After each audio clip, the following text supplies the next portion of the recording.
Wesh la famille, j'espère que vous allez bien. On se capte aujourd'hui pour une nouvelle vidéo et aujourd'hui, nouvelle polémique. Vous mentirez et on l'a appris à cause de Baylan qui d'ailleurs est dans une sauce, entre guillemets, puisqu'il s'est fait insulter de partout par rapport à quelque chose qu'il a révélé. Je vais vous en parler justement dans cette vidéo. Donc avant toute chose, je vous laisse me lâcher le petit like, abonnez-vous et sans plus tarder, on est parti.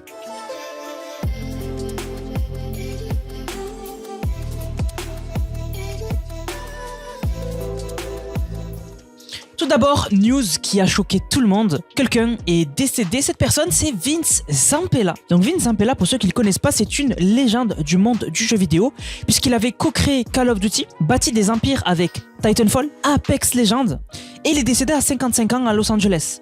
Et en fait, on a la vidéo de son décès. C'est ça qui est choquant, c'est cette vidéo-là. Et en gros, il en fait sort d'un tunnel. Donc, je vais vous montrer rapidement. Voilà. Ici, on a le tunnel et il sort de ce tunnel un Ferrari à très grande vitesse. Et alors, là, les gens qui le filment, c'est des gens avec qui, je pense, il se baladait et il faisait un peu des vidéos, voilà, stylées de sa Ferrari et tout. Et donc, en sortant du tunnel, il a perdu le contrôle de la voiture. Il s'est écrasé contre une sorte de barrière. Et les gens ont accouru vers lui. Je vous mets un extrait rapidement de la vidéo, mais bien sûr elle est floutée, ne vous inquiétez pas. Donc la vidéo est choquante les gars. Je vous la mets un peu en grand. Voilà, donc les gars, il vient juste d'y avoir le crash, il y a déjà un feu, la voiture est méconnaissable, c'était une SF90 Ferrari, méconnaissable, vraiment méconnaissable. Et alors, tellement que le choc a été violent, il a été éjecté de la voiture. C'est-à-dire que de base, il était côté conducteur logiquement, et puis il a été éjecté, il est sorti de la voiture, tellement que le choc était violent alors qu'il avait sa ceinture et tout. Et donc ils l'ont récupéré, il est décédé. Voilà, il est décédé, tout le monde du jeu vidéo lui a rendu hommage. Et voilà, la vidéo elle est choquante. Je vous montre pas plus parce que après derrière on le voit tirer etc. Donc voilà, je vous montre pas plus, mais regardez la vidéo a fait 3,6 millions de vues sur sur Twitter pardon. Vraiment, ça a fait énormément parler. Paix à son âme, c'est super triste comme accident. Ensuite, on va parler de ça, c'est juste choquant. Flash, l'ONG Bloom qui défend les océans attaque Intermarché auprès du jury de déontologie publicitaire pour publicité mensongère pardon.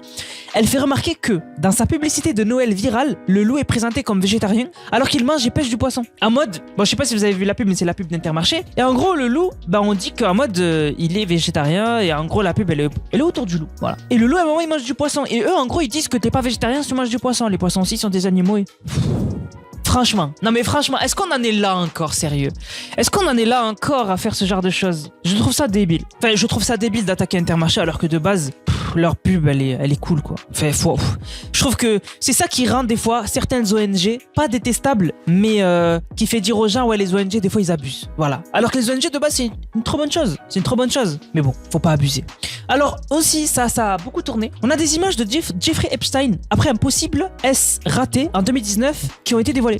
Donc vous savez récemment il y a eu pas mal de choses qui ont été déclassifiées de l'affaire Jeffrey Epstein et ça c'est des photos exclusives. Des photos exclusives. Donc là il était vraiment pas bien. Hein. Vraiment il y a beaucoup de choses qui se passent autour de Jeffrey Epstein ces temps-ci. Alors aussi ça c'est en fait quelque chose qui est en train de se passer un peu partout sur internet.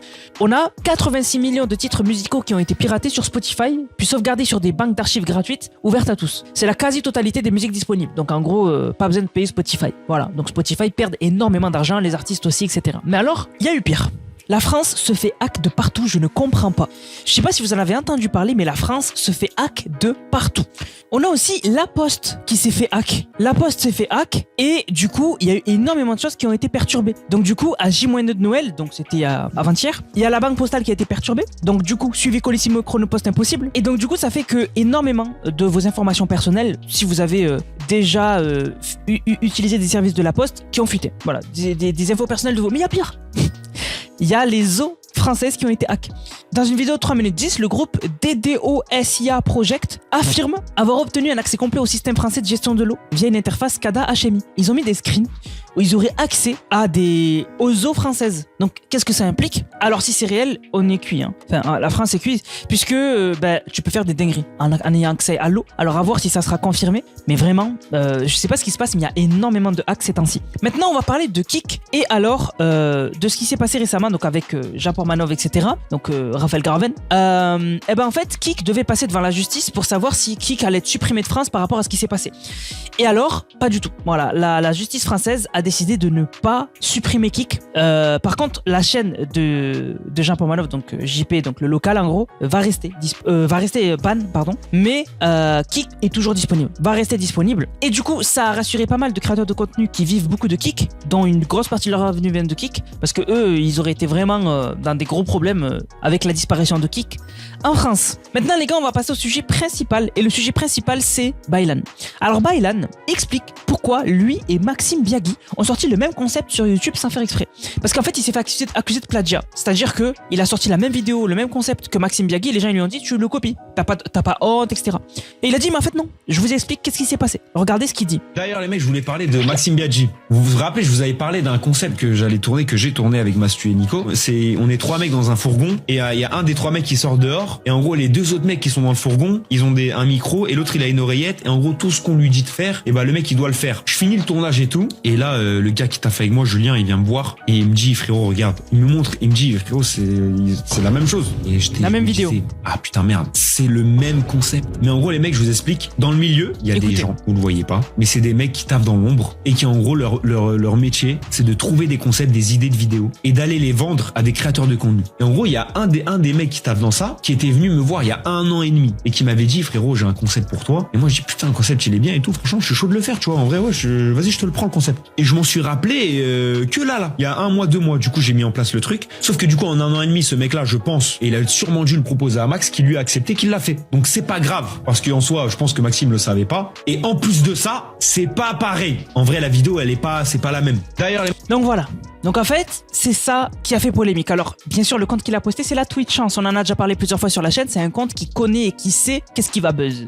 Mais bref, et du coup, les gens sont énervés contre les créateurs de contenu du style de Baylan, qui font des gros concepts de vidéos. Parce que du coup, ils ne créent rien. Et j'avais fait un peu cette critique du YouTube français en disant, c'est devenu la télé. C'est plus intéressant, en fait. Pour moi, personnellement, c'est plus intéressant. Parce que, comme je disais moi, le charme de YouTube, c'est que t'avais l'illusion, pas l'illusion, mais t'avais l'impression que tout le monde pouvait faire des vidéos. Et surtout, t'avais cette proximité avec la personne qui fait la vidéo. Nous, par exemple, là, on est proches. Vous voyez, on est proches. Je vous parle directement.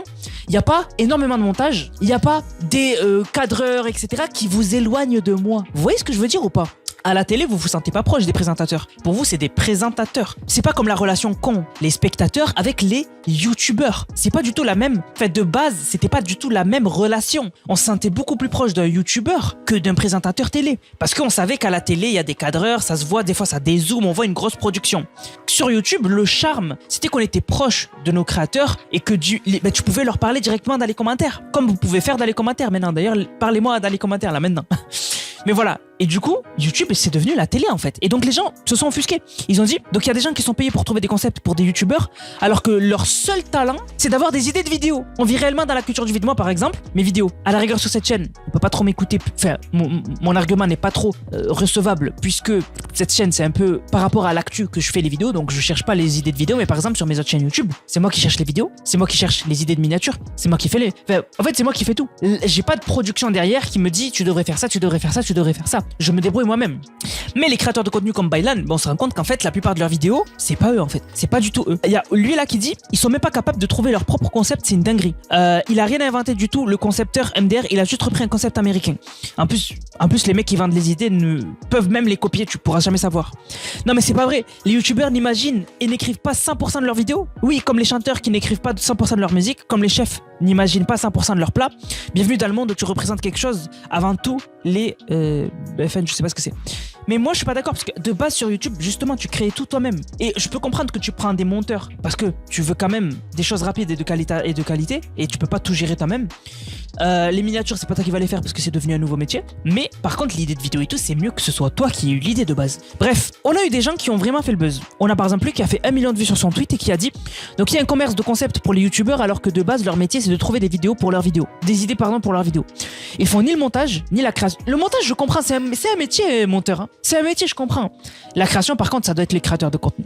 Ils font quoi apparaître présent? Vraiment la culture du vide. On a Lilian qui a fait 300 000 vues quand même et qui a dit « Je suis mort, ils font pas le montage, pas les minas, partenariats et toute la com. Les idées viennent même pas d'eux même. Peut-être que bientôt ils vont payer des sosies pour tourner à leur place, on sait pas. On a Yacoubian qui a fait lui 40 000 vues qui a dit la fraude du terme créateur de contenu qu'ils utilisent pour se définir PTDR, c'est juste des présentateurs TV. Il y a rien qui les sépare de Christophe de Chavannes. Je suis complètement d'accord. De ce côté-là de YouTube, ceux qui font des gros concepts, je trouve que rien ne les sépare de la télé maintenant. Quand tu vois qu'il y a des créateurs de contenu qui te disent cette vidéo m'a coûté 300 000 euros, je connais des gens, ils font des vidéos dans leur chambre qui rendent 1000 fois mieux que des budgets que j'ai vus à 300 000 euros. Vraiment. C'est pas pour être méchant, hein. Je critique personne. Il y a des vidéos qui sont bien, il y a des vidéos que voilà. C'est les goûts et les couleurs de chacun. Mais pour moi, personnellement, je connais, j'ai vu. Parce que moi, c'est mon métier. Donc, je suis un peu au courant de à peu près ce qui se passe. Je connais des gens que peut-être vous ne connaissez pas. J'ai vu des pépites avant même qu'elles explosent, qui je savais qu'ils allaient percer, etc. Moi, j'ai vu des concepts qui coûtaient 50 000 euros. Je vous jure qu'avec un peu de jugeote, un peu de temps et tout seul dans ta chambre, je vous jure que tu fais 1000 fois mieux. Je connais des gens très talentueux qui ont fait 1000 fois mieux. Voilà. J'aime pas trop ce côté de YouTube qui est devenu industriel. Vraiment, moi, je suis pas fan. Et j'avais vu le youtubeur Anas, il en avait parlé. La dernière fois, j'en avais parlé, j'avais aussi parlé du youtubeur Anas, mais je suis complètement d'accord avec ça. Vraiment, c'est devenu trop industriel. Vraiment, YouTube est devenu trop industriel.